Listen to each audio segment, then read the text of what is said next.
In the fantastical realms of swords and sorcery, where dragons are more common than a decent cup of tea, there lies an unspoken truth. Being an adventurer isn't always the noblest of professions. Now, don't get me wrong. I admire the moxie of anyone who can face a troll without soiling their britches. But let's be honest, the moral compass of your average adventurer often spins more wildly than a drunken gnome on a carousel.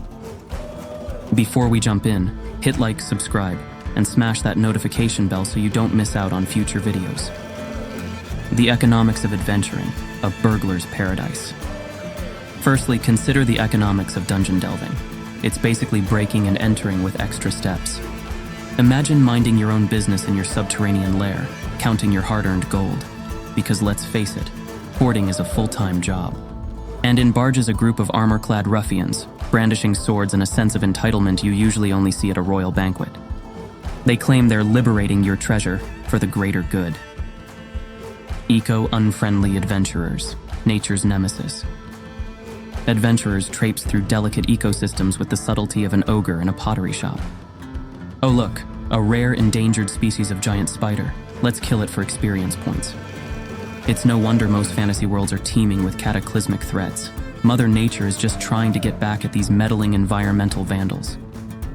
Diplomacy or destruction, adventurers' negotiation tactics. Diplomacy in adventuring terms usually involves a lot of shouting, followed by the swinging of swords and flinging of fireballs. Peace talks, more like peace talks as in, I'll talk to you in pieces, after I've cleaved you in twain. Necromancy and moral flexibility. The adventurer's dilemma. The true moral ambiguity comes into play with the casual attitude towards necromancy. 1 minute, it's oh no, raising the dead is an abomination. Next thing you know, it's, well, if it's just for an hour and it gets us past this locked door, I suppose it's all right. The hypocrisy is thicker than a dragon's hide. Fair-weather friendships, the adventurer's guide to companionship. Adventurers will band together with anyone if it means getting their hands on more loot.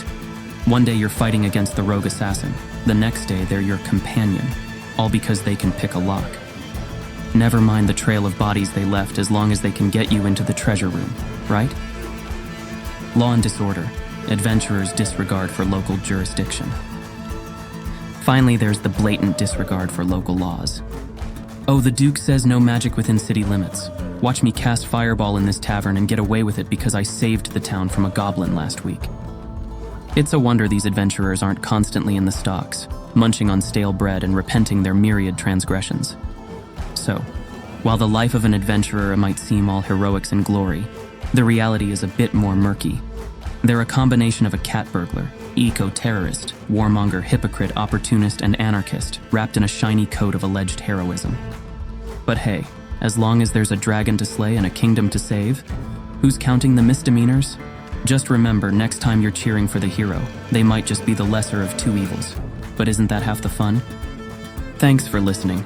To find out more about John Cronshaw and his work, visit johncronshaw.com.